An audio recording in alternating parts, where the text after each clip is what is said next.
मला खाल्या वाटलं नाही की मी बाहेर कुठेतरी आले, तुम्ही भाषण करावं.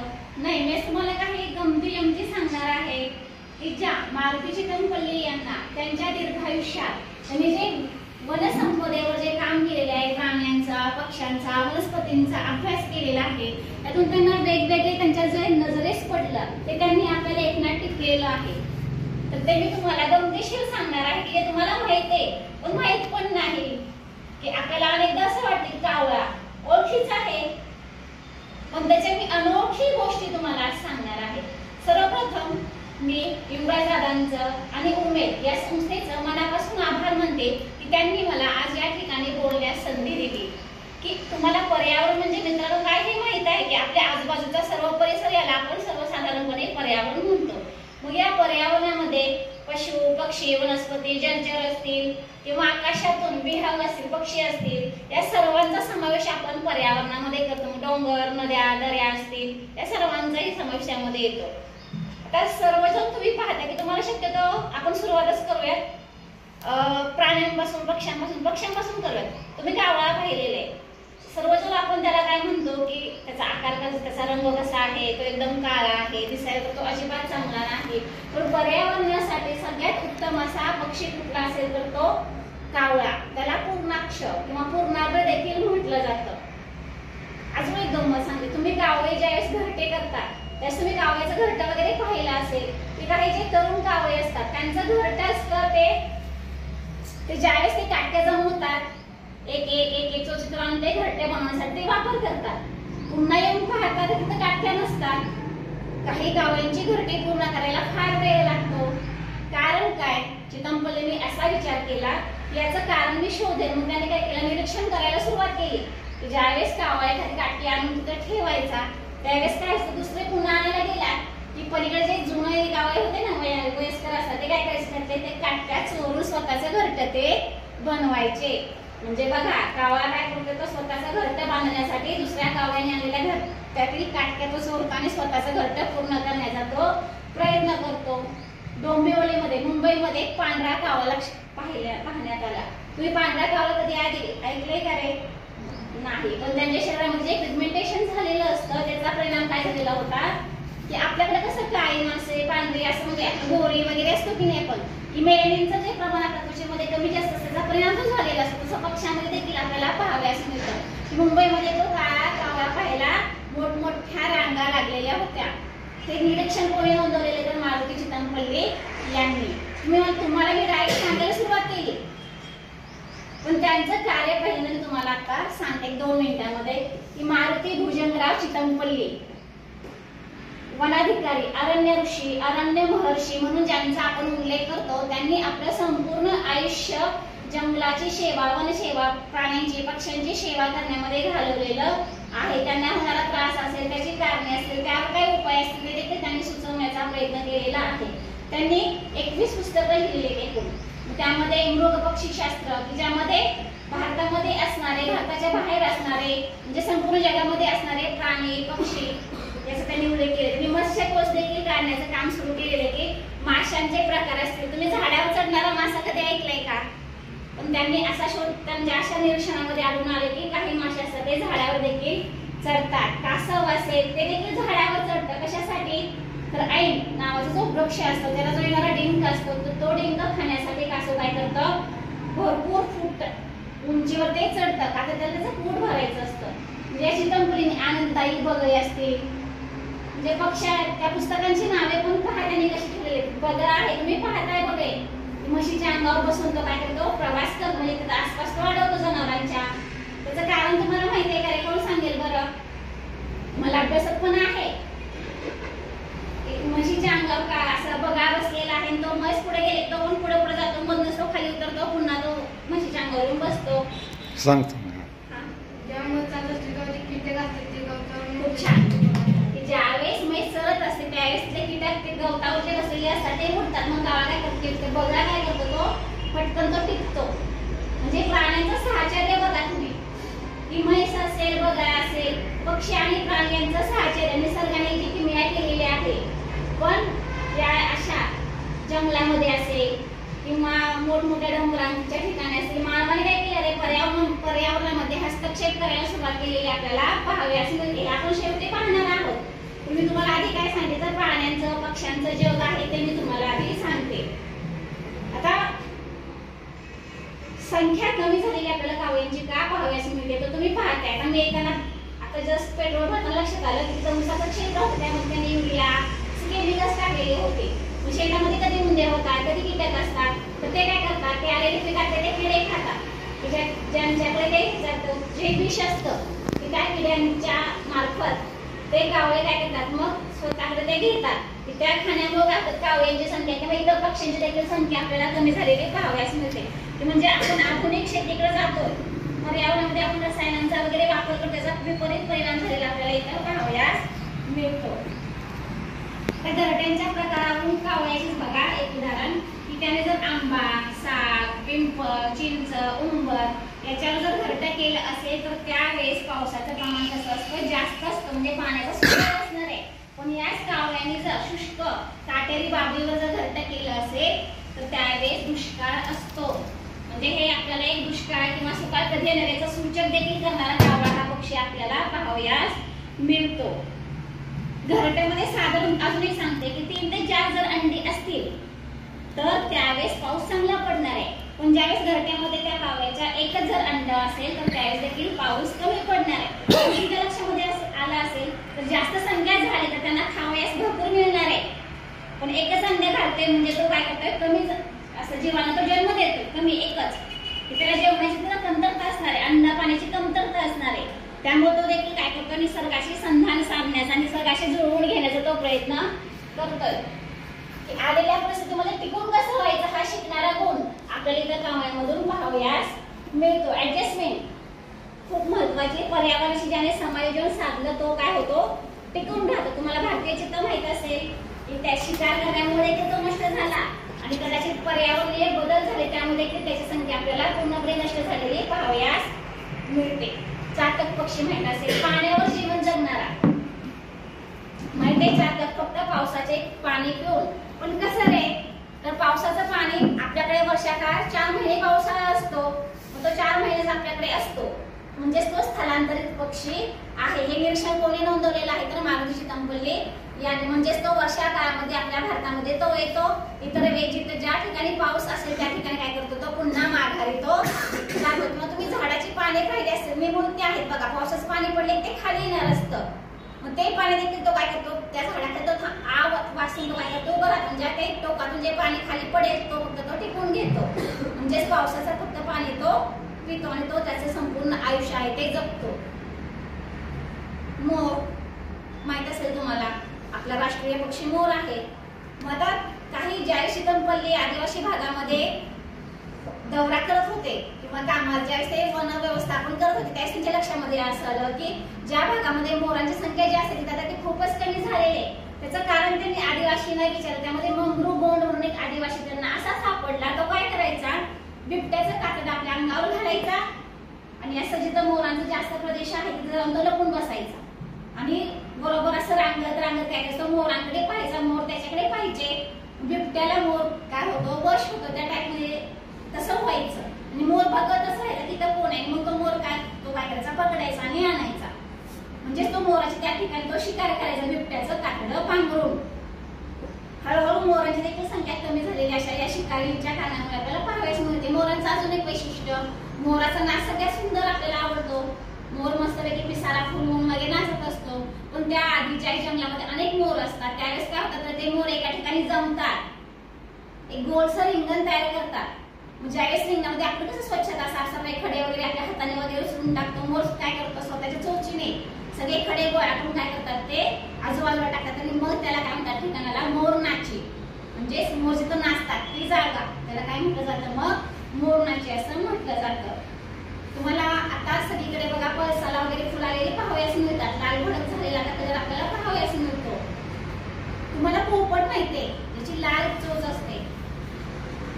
त्याचा आवडीचा पदार्थ पण तुम्हाला माहितीये हिरव्या मिरच्या अजून पेरू.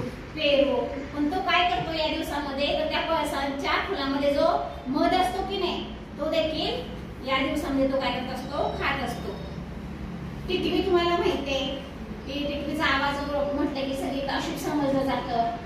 पण ते कशासाठी असते, टिटवी का ओढते याचं कधी कारण कोणी जाणून घेण्याचा प्रयत्न केला नाही. मला एक सांगा, टिटवी झाडावर राहते की खाली राहते जमिनीवर? खूप छान. हे खूप जणांना माहित नाही की एका लेखकानं असं लिहिलं होतं की टिटवीचं म्हणजे वाऱ्याच्या फांदीवरून ते घरटा खाली पडलं. म्हणजे लेखक किती अज्ञात असावं की त्याने झाडाच्या फांदीवरून टिटवीचं घरटा खाली पडण्याचा प्रश्नच येत नाही, कारण टिटवी असते ती भेटाळमध्ये काय करते, घरट करते. आणि जर शत्रूचे चाहूल लागले तर मात्र ती मोठमोठ्याने गोंधळ करायला सुरुवात करते. अजून एक गोष्ट, कोकिळा गाते की कोकिळ गातो?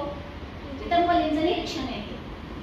कोकिळा गाते की कोकिळ गातो? आपण लता मंगेशकर यांना भारताची गान कोकिळा असं म्हणतो, पण हे त्यांना लावलेलं विरुद्ध हे खोटं आहे. कसं काय? तर कोकिळ गातो, कोकिळा कधीही गात नाही, हे लक्षात ठेवा. आणि कोकिळा अंड कुठे घालते माहितीये तुम्हाला? कावळ्याच्या घरट्यामध्ये ते नेऊन गुपचूप ठेवते. कावळ्या त्याचा पत्ता पण नसतो की आपण अंडीची उगवते कावळीला, ती कोकिळेची असतात. तर देखील तो काय करतो, त्या पिलांची जोपासना चांगल्या पद्धतीनं करतो. घुबड माहितीये तुम्हाला? आपण सगळे घाबरतो त्याला, पण घाबरण्याची त्याला गरजच नाहीये. तो शेतकऱ्यांचा मित्र आहे. शेतामध्ये झालेले उंदीर असतील, त्यांना खाण्याचं काम कोण करत असतो, तर हा रात्री निशाचर पक्षी तो रात्रीचा उडतो. घुबडाचे देखील 4-5 प्रकार असलेले आपल्याला पाहावयास मिळतात. खुमा घुबड असेल किंवा चकवा चांदण असेल, हे घुबडांची नावं अजून बरीच आहे की जी आपल्याला पुन्हा शोधावी लागणार आहे. आता तुम्हाला माहिती आहे हिरवे सोबती आलेला, मला हे जे पुष्पगुच्छ तुम्ही स्वागत केलं, मला फार आनंद झाला. मला हे फार वेळ आहे, मला फार आवड आहे अशांची की निसर्गाच्या ज्या वस्तू मिळतात त्यातूनच आपण काय करतो, पर्यावरणाचं संतुलन राखण्याचं पण काम करतो. विनाकारण आर्थिक भार सोसायचा आणि मग ते पुष्पगुच्छ आणायचे, त्यापेक्षा हे तुमची क्रिएटिव्हिटी खूप छान आहे की आहे त्यामध्ये समाधान मानून आहे त्या पाहुण्यांना कसं मस्तपैकी त्यांचा मूड ठीक करायचा. हे मला फार आवडली ही कन्सेप्ट तुमची, कारण मी जिथं जाईल तिथं मी पण असं काय करते, असं काय करते, आम्ही जिथं पॉट एक आम्ही ठेवतो रोज एकाच्यामध्ये, तर मी पण असंच पर्यावरणामध्ये ज्या वस्तू ज्या छान वाटतं त्या आम्ही त्याबरोबर ठेवत असते. म्हणजेच मन प्रसन्न करायचं. कसं करायचं म्हणजे जे आपले हिरवे सोबती आहेत झाडं, हिरवे सोबती आपण त्यांना म्हणूया, फळं फुलं सावली देणारे. पण माणूस काय करतो स्वार्थासाठी की त्यांचं देखील काय करायला लागलाय, तो आता नाश करायला लागलेला आहे. फक्त पर्यावरण प्रेमी संघटना आपण अनेक पाहायला आपल्याला मिळतात की शासनाचं तर तुम्ही पाहू शकताय की ते वृक्षारोपण करतात, पुढच्या वर्षी पुन्हा त्याच ठिकाणी ते वृक्षारोपण करत असतात. ते आधीच लावलेल्या वृक्षांचं काय? तुम्ही फक्त वृक्षारोपण करताय, पण ते त्याचं वृक्ष संवर्धन करताय का? नाही. जय चितमपल्ली वनाधिकारी म्हणून रुजू झाले त्यावेळेस त्यांनी काय केलेलं, अशा सर्व कामांना फाटा दिलेला आहे की नवनवीन वृक्ष लावायचे, संगोपन पण करायचं. हे त्यांनी आपले एक आदर्श त्यांनी घालून दिलेला आपल्याला पाहाव्यास मिळतो. छत्रपती शिवाजी महाराज सगळ्यांच्याच आवडीचा विषय. आपण त्यांना आरमाराचे जनक म्हणतो, पण त्या आरमाराच्या बांधणीसाठी जहाज आपल्याला लागणार आहे. आरमार मोठे समुद्रमार्गी शत्रूंचा हल्ला आपण करू शकतो. ते जहाज बांधण्यासाठी शिवरायांनी काय केलेलं होतं, तर साग, पिंपळ, जांभळाचं झाड असेल अशी झाडे त्यांनी काय केली होती, तर शेतकऱ्यांना लावण्यास प्रोत्साहन दिलेलं होतं. डोंगराच्या किंवा गडपायथ्याशी देखील त्यांनी अशी झाडं लावलेली. शिवरायांनी देखील पर्यावरणाचा विचार केलेला आपल्याला पाहाव्यास मिळतो. चितमपल्ली देखील आपल्याला त्यांच्या अनेक पुस्तकांमधून याची माहिती दिलेली आहे. संतांचं महात्म्य तुम्हाला माहिती असेल, वृक्षवंती आम्हा सोयरे वनचरे पक्षी सुस्वरे आगवे, ते संत तुकारामांनी सांगितलेलं, रामदासांनी सांगितलेलं आहे. अगदी मुंगी रांडणं होवे हे देखील आपल्याला सांगितलं. मुंगी असेल तर मुंगीला देखील मारू नये. आपण काय करतो, एखादी मुंगी चावली की तिथंच काय करतो, तिला लगेच म्हणजे लगेच जीव घेण्याला कल असतो, पण असं न होता मुंगीला देखील न मारता तिचं संरक्षण करणं खूप महत्वाचं असेल आपल्याला पाहाव्यास मिळतं. तुम्ही जर शिवाजी विद्यापीठात कधी आलात तर तुम्ही थोडंसं झाडांचं निरीक्षण करा. मोठा एवढा फुटबॉल एवढा गोळा मुंग्यांचं घर तर तुम्हाला त्या झाडावरून असलेलं पाहावयास मिळेल. एवढ्या मोठ्या पानांचं ते काय करतात, एक चिकट द्रव मुंग्यांच्या शरीरात उतरवतो. त्याचा वापर करत करत काय करतात, त्या एक मोठा गोळा तयार करतात. तर मुंग्यांचं जग तुम्हाला माहिती आहे का? आपल्याला फक्त लाल मुंगी, तांबडी मुंगी, डोंगरा या 4-5 प्रकार माहिती असतात. पण या जगामध्ये मुंग्यांच्या 40,000 प्रजाती असलेल्या पाहावयास मिळतात. मुंग्यामध्ये देखील राणी मुंगी असते. राणी मुंगी जी फक्त पिल्लांना जन्म देऊ शकते. कामकरी मुंगी असतात ज्या फक्त काम करतात, अन्न पदार्थ गोळा करण्याचं काम. तुम्ही घरी कधी पिठाला साखरेला मुंग्याला गेलं पाहिले असतील, एक लाईन शिस्तीत असते. छोट्याशा मुंग्या नसतात, लाल मुंग्या एकजुटीने वाजवतात सर्वांच्याच मुंग्या. म्हणजेच एखादी चावली तर ती मात्र काय होते रे, तुम्हाला नाक साप माहितीये की आपण म्हणतो की नागाचं वारूळ आहे, पण नाही. वारूळ कोण बांधतं? मुंग्या बांधतात. आणि आयत्या बिळात मग नागोबा. म्हणून माहितीये तुम्हाला नाग काय करतो? आयत्या बिळात जाऊन राहतो. पण जर समजा एकदा जर तो नाग त्या मुंग्याच्या जर तावडीत सापडला तो जिवंत बाहेर येईल की म्हणून काय? मग काय सांगतो? तुमचं काय मत आहे? मुंगे त्याला सोडतो आयत्या शत्रू घरात आल्यावर? नाही, अजिबात नाही. म्हणजे खरा मुंग्या वारूळ बांधतात, पण आयत्या जाऊन तो मग काय करतो? ज्यावेळेस मुंग्या ते वारूळ सोडलेलं असेल की नाही त्यावेळेस तो एकत्र जातो. किंवा मग अंडी वगैरे जर नागाला घालायची असतील नागिनीला तर ती उगवण्यासाठी त्या वारूळाचा छानसा उपयोग होतो. त्यामुळे मग काय करतो? नाग आहे तो त्या वारूळाची जागा घेतो. हे सगळं निरीक्षण कोणी नोंदवलेलं? तर मारुती चितमपल्ली यांनी नोंदवलेलं आहे. म्हणजे तुम्हाला नागपंचमीचा नाग माहित आहे, त्याची कथाही माहित आहे. श्रावण महिन्यामध्ये आपण नागपंचमी साजरी करतो हे देखील माहिती आहे. पण त्याचं वैज्ञानिक कारण काय असेल तर तो काळ असतो तो नागांचा गिरीचा काळ असतो, ज्यामुळे त्यांना पिल्लाला जन्म द्यायचा असतो. म्हणून श्रावणामध्ये आपण काय करतो? तर शेती वगैरे नांगरत नाही. जर शेतामध्ये जर नागाचं वारूळ असेल तर त्याला इजा पोचू नये, त्याची देखील संख्या निसर्गाला नियंत्रित करण्याचं काम केलेलं आपल्याला पाहावयास मिळतं. मोठमोठे ससाने असतील, गरुड असतील, ते काय करतात? नागांना अलगद उचलून काय करतात? ते घेऊन जात असतात. कसा असतो नाग? शेतकऱ्यांचा मित्र पण आहे. उंदरांची जर संख्या जास्त झाली तर काय होतात? रे नाग आहे ते उंदर ते खाऊन टाकतात आणि शेतकऱ्यांचा फायदा झालेला आपल्याला पाहावयास मिळतो. ज्या अनेक अशा छोट्या मोठ्या गोष्टी असलेल्या आपल्याला पाहावयास मिळतात. तुम्ही पाहताय की आता उन्हाळा सुरू झालेला आहे, जिकडे तिकडे आपल्याला पानं फुलं आणि सजलेला निसर्ग आपल्याला बहरलेला निसर्ग पाहावयास मिळतो. आता हत्तींची संख्या आता काय झालेली आहे? कमी झालेली आहे. पण तुम्हाला कधी प्रश्न पडलाय का या हत्तींचा जो मृत्यू आहे तो कधी, कसा, कुठे होतो? कदाचित नसेल. अनेमलाई तामिळनाडूमध्ये हत्तीचा डोंगर आहे. तुम्हाला माहिती असेल की आपल्या दक्षिणेकडून ते उत्तरेकडे जात असताना प्रवास जर तुम्ही करायला गेला तर त्यामध्ये हाती पागडी काही ठिकाणी कसं आहेत माहितीये का? मोठमोठे चौकोनी खड्डे, खंदक आहेत आतमध्ये, ज्याच्यावर गवत वगैरे आलेलं असतं. पण काही हत्ती काय करतात? ते जाताना येताना प्रवास लोक काय करायचं? जे शिकायचं त्यांनी काय केलं? ते खंदक खणलेले होते. पण हत्ती पण असा असतो की त्याला बरोबर ज्ञान चांगलं असतं. तो काय करतो? अशा जागा त्यांना माहित असायच्या येताना जाताना प्रवासात, मग तो बरोबर त्या जागा चुकवून जायचा. पण ज्यावेळेस हत्ती आहे ते वृद्ध होतात त्यावेळेस ते काय करतात? काही हत्ती एकतर आपला जो कळप असतो, समूह असतो, त्यांना ते सोडून साईड बाजूला जातात. आणि हाती ढोवा म्हणून आहे त्या भागामध्ये काय ते हत्ती एकदम खोल मोठा ढोवा आहे, त्यामध्ये ते स्वतः काय करतात? त्याच्यामध्ये ते जाऊन डुबतात. जलसमाधी म्हणतो की नाही आपण. असे मेलेले हत्ती कधी कोणाला शक्यतो जंगलामध्ये सापडत नाही आणि कोणाला माहित पण नसतं. पण आपल्याला पक्षीचा एक दिगंतरा या पुस्तकामध्ये मारुती चितमपल्ली यांच्या पुस्तकामध्ये असाच एक अरणीचा एक कथा एक लेख आहे त्याच्यामध्ये की ज्यावेळेस आणाईमुडीमध्ये सागाचं जंगल होतं आणि ते वाचवायचं होतं, कारण हत्ती खूप होते त्या भागात. ते साग असं लावलं की त्याची उद्ध्वस्त करायची. मग एक ब्रिटिश अधिकारी वुड्स म्हणून तो येतो आणि तो त्या भागामध्ये एकटाच राहतो. एकतर आदिवासी भाग असतो जंगल म्हटलं की तिथं कोणच जायचं यायचं नाही, भूत बंगल्यासारखं असल्यासारखं तिकडे कोणच जायचं नाही. मग तो एकटाच तिथं राहतो. हळूहळू हत्तींची संख्या वाढते आणि काय होतं? ते सगळे लागलेले साग असतात तो काय करतो? ते हत्ती उद्ध्वस्त करून टाकतात. त्याला प्रश्न पडतो. आणि अशा एका दिवशी काय होतं? अरणी एका भेकराच्या पिल्लाला म्हणजे हरणाचा प्रकार आहे भेकर, तर त्या पिल्लाला घेऊन जखमी झालेला असतं ते त्याला घेऊन येते. तो वुड्स प्रदेश त्याच्यावर उपचार करण्यासाठी देते आणि हळूहळू काय होतं? मग या दोघांचं लग्न होऊन जातं. अरणी त्याला काय सांगते? जर आपल्याला जर ते सागाचं जंगल जर वाचवायचं असेल तर आपल्याला इथं उंट आणला पाहिजे. बघा हत्तीला उंटाला कोण घाबरतंय? मग हत्ती.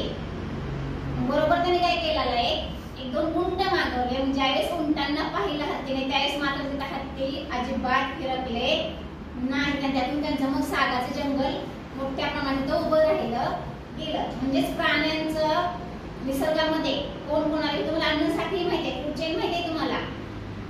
कधी नागतोड आहे, नागतोड काय करतोय? गवत खातोय. त्या नागतोडीला पुन्हा साप खातोय, त्या सापाला पुन्हा गरुड खातोय.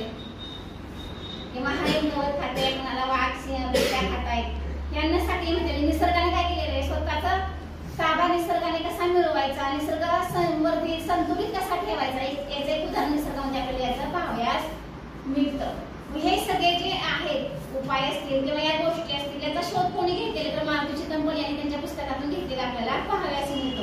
म्हणजे निसर्ग अभ्यासक आहेत, ज्यांना आपण अरण्य ऋषी, अरण्य महर्षी म्हणून ओळखतो, यांनी पर्यावरणाचा जो होणारा ऱ्हास आहे त्याला सर्वस्वी जबाबदार कोण आहे? जास्त प्रमाण कोणाचं आहे? तर माणसाचं आहे. निसर्गामध्ये ज्या निसर्ग निर्मित समस्या येतात त्यांना निसर्ग काय करतो रे? आवाक्यात आणतो, पण आवाक्या बाहेर सतत तिथं सोडून देतो. पण मनुष्य काय करतो रे? स्वार्थापोटी वृक्षतोड करतो. तुम्ही पाहता की ठिकठिकाणी आपल्याला सिमेंटची जंगलं पाहाव्यास मिळतात, मोठमोठ्या इमारती पाहाव्यास मिळतात. पूर्वी तुम्ही कोल्हापूर पाहिलं असेल तर तिथं पाऊस कसा उतरतायची छपराची घरे असायची. आता तुम्ही पाहता की ठिकठिकाणी मोठमोठे बंगले झाले. ते कसे झालेले? तर जमिनी जे वृक्ष आले, वृक्ष संपदा होती ती काय केलेली? त्यांनी तोडून टाकलेले. तिथे काय केलेले? तुम्ही पाहता की बाहेर पेविंग ब्लॉक्स पण टाकलेले असतात. पावसाचं पाणी तिथं मुरणार आहे का त्या पेविंग ब्लॉक्सवर? अजिबात नाही. ते पाणी काय होणार आहे? वाहूनच जाणार आहे. आता काल परवाच माझ्या वाचनामध्ये राजेंद्र सिंह राणा यांच्या वादनदासाने जोहड कादंबरीची सुरेख अशी शायरी लिहिलेली आहे. राजस्थान सारखं वाळवंटी प्रदेश यांनी काय केलेलं आहे? जन्मय केलेला आपल्याला पाहावयास मिळतो.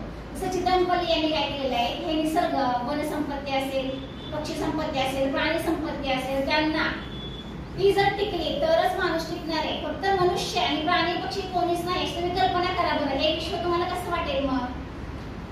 म्हणजे चितमपल्लींनी आपल्याला भविष्यात जो शाश्वत विकास कसा होईल, निसर्ग हानी केली त्याचे परिणाम आपल्या भावी पिढीला भोगावे लागणार आहे.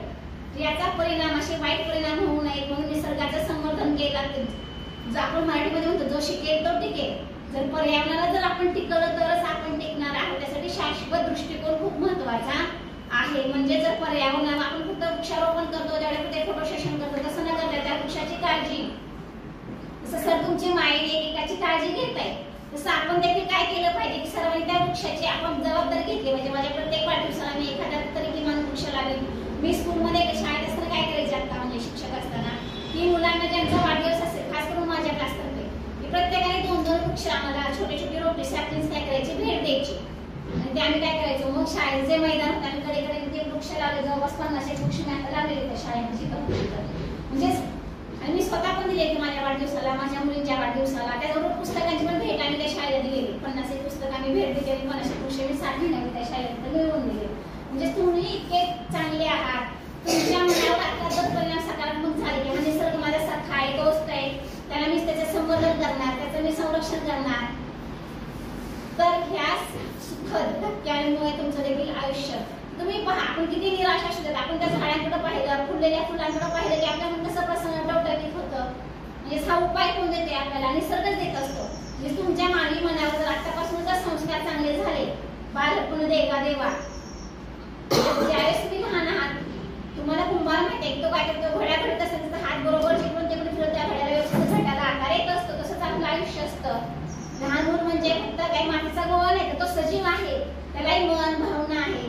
त्या जर भावनांचा विचार केला, मनाचा विचार केला, त्यांच्यावर चांगले संस्कार केले तर एक चांगला मनुष्य जर घडला, तो चांगला सुसंस्कृत नागरिक घडला तर पर्यावरणाची हानी होणार नाही. अहिंसा, भूतदया हे जे गुण आपल्या भारतीय संस्कृतीने सांगितलेले आहेत, त्या गुणांचं पालन करायचं चितमपल्ली यांनी सांगितलेलं आहे. त्यांच्याही आयुष्यामध्ये अनेक चांगले वाईट प्रसंग घडून गेले. निळावंती पक्ष्यांची भाषा या ग्रंथामध्ये दिलेली आहे की जो हंसदेव यांनी लिहिलेले आहे. ज्याला पशु पक्ष्यांची भाषा समजली त्यांचा वंश बुडाला असं मानलं जातं. त्यांच्या चितमपल्लींच्या आईने पण त्यांना सांगितलं की जर तू पक्ष वाढणार नाही, पण त्यांनी त्याचा विचार केला का? तर अजिबात केलेला नाही. ते मिस डॉक्टर सलीम अली पक्षीतज्ञ आहे, ते म्हणाले त्यांचं तरी कुठं वंश वाढलं, पण त्यांच्याच विचार आहे पशु पक्ष्यांच्या विषयी जे कार्य केलेले ते जगभर पोहोचण्यासाठी त्यांच्या पुस्तकाद्वारे मदत झालेली आहे. मला वंश वाढला काय न वाढला काय मला त्याचा काही परिणाम होणार नाही, पण या पशु पक्ष्यांचे वंश कसे वाढतील, त्यांचा सांभाळ कसा आहे, त्याचं जतन कसं होईल, ते टिकले तर या पर्यावरण टिकणार आहे. हा त्यांनी एक मोठा आणि शाश्वत चिरंतन दृष्टीचा विचार केलेला आपल्याला पाहावयास मिळतो. म्हणजे चितमपल्लींचे पर्यावरण संवर्धनाचे जे महत्व सांगितलेले की तुम्ही आम्ही इथून पुढे कधी वृक्षतोड करणार नाही, विनाकारण कुठल्या पशु पक्ष्यांना आपण इजा पोहोचवायची नाही, हे ध्यानात ठेवून आपण काय करणार आहोत, तर या पर्यावरणाचं जतन, संरक्षण आणि संवर्धन करणार आहोत. आज या ठिकाणी मला बोलण्याची संधी दिली त्याबद्दल मी युवराज दादांचं आणि सरांचं देखील मनापासून आभार मानते.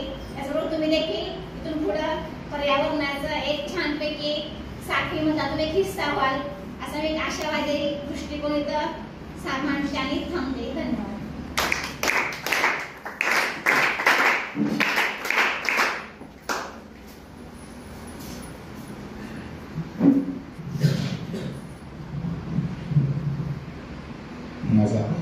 आवाज येतो की नाही मला माहीत नाही, तब्येत थोडी ठीक नसली. पण प्रकाश सर काल 9 वाजल्यापासून इथं पोचेस तोपर्यंत जवळजवळ 15-20 लोकांना मी फोन करत होतो, जायचं आहे. रात्री 12:30 वाजता एका मित्राने सकाळी येतो मी सांगितलं आणि परत सकाळी त्याचा फोन बंद लागला. तर तुमच्यापर्यंत आम्हाला साधारण 7:15 8:30 पर्यंत पोचायचं होतं, पण उशीर झाला त्याबद्दल पहिला दिलगिरी. पण विवेकानंदांनी म्हटले की जितका मोठा संघर्ष तेवढं मोठं यश. जोपर्यंत संघर्ष येत नाही तोपर्यंत आपलं काम होत नाही. हे वाक्य मी सगळं डोळ्यासमोर ठेवतो आणि काम करत असतो. त्या पद्धतीनं प्रतीकदादाला मी फोन केला कोल्हापुरातून, बालिंगातून तुम्ही आम्हाला पुढे घेऊन चाला. आणि प्रतीकदादा उठले आणि आले आणि इथपर्यंत तुमच्यापर्यंत आम्ही पोचलो. त्याबद्दल प्रतीकदादाचा पहिला धन्यवाद. आणि यावर्षी मराठी भाषा सप्ताह साजरा करत असतेवेळी एक विषय घेऊन आम्ही शाळेवरती जावं असं एक धोरण होतं. आणि विषय घेत असतेवेळी नुकताच आपल्यातून निघून गेलेले रतन टाटा आहेत आणि ज्यांना पद्मश्री मिळाला, ज्यांच्या साहित्याला पद्मश्री मिळाला ते मारुती चित्तमपल्ली, आणि ज्यांच्या जन्मशताब्दीची 75 सुरू आहे त्या महाराणी ताराराणी. आणि चौथं पुस्तक कुठलं घेतलं? एक होता कारभार, ज्यानं पर्यावरणामध्ये मोठं काम केले. ही 4 पुस्तकं आम्हाला ह्या वर्षभरामध्ये वेगवेगळ्या शाळांच्या वरती पोहोचवायची. आणि त्यातलं पहिलं पुस्तक आज मारुती चित्तमपल्ली, जो विषय आदरणीय आमच्या गौरी कुंभार मॅडमनी मांडला. खरंच तर मला हा विषय थांबूच नाही असं वाटत होतं. म्हणजे प्राणी पशु पक्ष्यांचं भावविश्व काय आहे, त्यातल्या वेगवेगळ्या जाती काय आहेत, त्यांचे संवाद काय आहेत, त्यांचा व्यवहार काय आहे, खरंच आपल्याला माहीत नाही. आज मोबाईलच्या युगात पशुपक्षी हरवलेत. फक्त आपल्याला स्मशानभूमीवरती कावळे सापडतात, इतर ठिकाणी कावळे दिसत नाही. तुम्ही नशिबान आहात की ग्रामीण भागामध्ये आहात, त्यामुळं पशुपक्ष्यांशी तुमचा संबंध आहे. पण शहरामध्ये आम्हाला एखादी पक्ष्यांचा थवा दिसला तर आम्ही लगेच सेल्फी काढतो, फोटो काढतो, कारण आमच्यासाठी ते नवं असतं. कारण टॉवरच्या युगामध्ये पशु हरवले. अशा काळामध्ये अत्यंत महत्त्वाचा विषय मारुती चित्तमपल्लीचा विषय हा आपण मुलांच्यापर्यंत मॅडम खरोखर पोहोचवण्याचं जे मोठं काम आहे.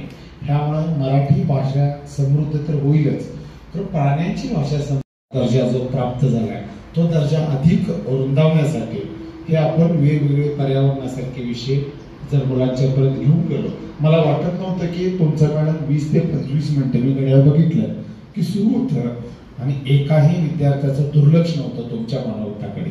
अजून तुम्ही काय सांगताय, अजून वेगळं काय सांगताय, की मोरांचं सगळं वर्तुळ करणं, मुंग्यांच्या वेगवेगळ्या जाती, ही इतकं सारं भन्नाट होतं. मासा झाडा म्हणजे कासव झाडावर चढतो हे तुम्ही किस्सा सांगितला. खरंच उमेदपासून ही सुरुवात झाली याचा मला आनंद आहे. त्यामुळं गौरी कुंभार मॅडमांचं मी वाचनकर्ता संस्थेच्या वतीनं विशेषतः आभार मानतो. आणि उमेद ही आमचीच संस्था आहे. आमचे बंधू आहेत प्रकाश काकाडे सर. मी आज सरांना म्हटलं मी आज सर श्रोता म्हणून नाही, मी आज सोबत फोटोला आलेलो आहे, बघायला आलेलो आहे, मी आधीमध्ये परत येणार आहे. ही आपलीच संस्था आहे. पण मॅडमांनी इतकं छान सगळं सांगितल्यानंतर त्यांच्या ह्या अभ्यासाबद्दल आणि माहितीबद्दल आपण प्रतिक्रिया दिली नाही तर ते कुठेतरी कौतुक बाजूला राहील असं मला वाटलं. त्यामुळे मी बोलायला उभं राहिलो. आमच्या संस्थेच्या वतीनं एक साधारण 9-10 पुस्तकं असतील. त्याच्यामध्ये चांगले विश्वास नांगरे पाटलांचं मान्य हे विश्वास आहे. पहिल्या IAS किरीम बेदींचं पुस्तक आहे. गांधीजींचं इंग्रजी मराठी दोन्ही आहे. चांगली पुस्तकं आहेत, ती सुद्धा आम्ही आज भेट देऊ इच्छितो. त्यामुळे पुन्हा एकदा उमेदचं मी आभार मानतो आणि मी तुम्हा सर्वांना एक विनंती करेन, ह्यानंतर उत्स्फूर्तपणे 1-2 मिनिटं जर कोणाला काही बोलता आलं, आजचा विषय कसा वाटला, काय वाटला, म्हणजे हा सगळा जो प्रवास करून इथं पोहोचल्यानंतर मॅडमांनी तुम्हाला सांगितल्यानंतर तुमच्यापर्यंत किती पोहोचले हे आम्हाला जाणून घेता येईल. नमस्कार, मी मिलिंद आदित्य. आज तुम्ही सर्व पाहुणे इथे आलात, आम्हाला खूप आनंद झाला. व तसेच आदरणीय कुंभार मॅडम, तुम्ही जे काय आम्हाला मार्गदर्शन केले, पशु प्राणी यांच्याविषयी माहिती दिली, जंगलाविषयी माहिती दिली, ती आम्हाला खूप छान वाटली. आम्हाला यातून काहीतरी शिकण्यासाठी मिळालं. व तुम्ही जी काय माहिती सांगितली त्याबद्दल तुमचे खूप खूप धन्यवाद. व तुम्ही जी काय मला वाचण्यासाठी पुस्तकं दिली ती खूपच छान आहे. व तुम्ही ती दिली त्याबद्दल तुमचे खूप खूप धन्यवाद. पाहुणे आलात व कुमार मॅडम, तुम्ही आम्हाला पशु पक्षी व प्राण्यांविषयी माहिती सांगितली त्याबद्दल तुमचे खूप खूप धन्यवाद. कारण की मला बी माहिती होतं कसं झाडावर चढतं. तुम्ही खूप मोलाची माहिती सांगितली. तुम्ही असे तेच जावा. आम्हाला पुस्तकच बघून वाटली की ही पुस्तकं खूप शिक्षण व मोलाचे साहित्य देण्यासारखी आहेत. तर तुम्ही असे जे जावा आम्हाला खूप आनंद होईल. धन्यवाद. माझं नाव उमेश, राहणार आयरेवाडी, तालुका शाहवाडी, इयत्ता 9. मी पण आदिवासी आहे आणि आमच्याकडं म्हणजे मोरबीर मार आहे आणि मग आम्ही जायचो चिमण्या मार आहे. मग आम्हाला सरांनी इकडं आणलं. मग आम्ही सुधारलो आता आणि आता आम्ही बंद केलं सगळं. धन्यवाद. माझे नाव संतोष. आज कुमार मॅडमांनी आम्हाला पशुपक्षी आणि प्राणी यांच्याबद्दल माहिती सांगितली. ती आम्हाला खूप छान वाटली. त्याबद्दल धन्यवाद. मासा झाडावर चढतो आणि कासव झाडावर चढते हे मला पहिल्यांदाच ऐकलं. मला खूप भारी वाटलं. मी आतापर्यंत फक्त मासे पोहतेला पाहिलं आहे किंवा कासव जे काय ते हळू चालतेलं असं पाहिलं आहे, पण झाडावर चढतेला पहिल्यांदा ऐकलं. त्यामुळे खूप असं भारी वाटलं. आजचं लेक्चर असं खूपच स्पेशल होतं माझ्यासाठी. त्याबद्दल तुमचे खूप खूप आभार. त्यानंतर मी कार्यक्रमाचे आभार व्यक्त करण्यासाठी वेदांतला विनंती करतो. आपली संस्था आहे. आता ह्या मुलांनी ज्या प्रकारे सूत्रसंचलन केलं अगदी लहान आहे किंवा कुंभार मॅडमनी जे सांगितलं आणि इतकं ग्रहणगिरी केलं एवढ्या वेळेत. काही मुलांचं कसं असतं की अगदी कधी ना ऐकलेला विषय ऐकायचा म्हणजे कंटाळा नका. पशु पक्षी हे फक्त माहिती असतं. पण तुम्ही कुंभार मॅडम ज्या पद्धतीने सांगितलं मुलांना की मासा हा झाडावर चढतो, त्यामुळे त्यांना उत्सुकता वाटली. नेमकं हे आम्ही कधीही न ऐकलेलं हे काय ऐकतोय. त्यामुळे त्यांनी उत्सुकतेनं प्रत्येक शब्द तुमचे शब्द तुमचं भाषण युवराजदांनी सांगितलं त्या पद्धतीनं असं वाटतं की संपूच नाही आणि आम्हाला नवनवीन काहीतरी तुमच्याकडून ऐकावं. आणि तुम्ही जे सांगितलं त्यातलं त्यांनी बऱ्याच गोष्टी त्यांनी घेतल्या. आणि खरं सांगायचं तर सरांचा आभार असं ह्या पद्धतीनं मानायचं की तुम्ही इतकी छान मुलं तयार केला आहे. आम्ही ज्यावेळेस पुढे बोलायला उभं राहतोय त्यावेळेस आम्हाला बोलायला आमचे शब्द कातरतात. म्हणजे आम्हाला बोलायला म्हणजे आठवावं लागतं काय बोलावं. तर ही मुलं अतिशय चांगल्या पद्धतीनं पुढे जाऊन ही अतिशय उत्तम श्रोते बनतील, वक्ते बनतील अशा पद्धतीने ते तयार झालेले. आणि अशीच मुलं तुमच्यातली मोठमोठी व्हावीत. तुमचं नावारूपाला संस्था आलेली आहेच. अजून ह्यातली मुलं मोठ्या हुद्द्यावर जावीत, मोठी व्हावीत हीच मी वाचनकर्त्यातर्फे तुम्हाला शुभेच्छा देतो. आणि उमेद संस्थेतर्फे मी वाचनकर्ता बहुउद्देश संस्थेने जो कार्यक्रम ठेवला आणि अतिशय माहितीपूर्ण आणि अभ्यासपूर्ण हा जो उपक्रम ठेवला त्याबद्दल मी उमेद संस्थेतर्फे वाचनकर्त्याचे आणि त्यांच्या परिवाराचे मी आभार मानतो. धन्यवाद.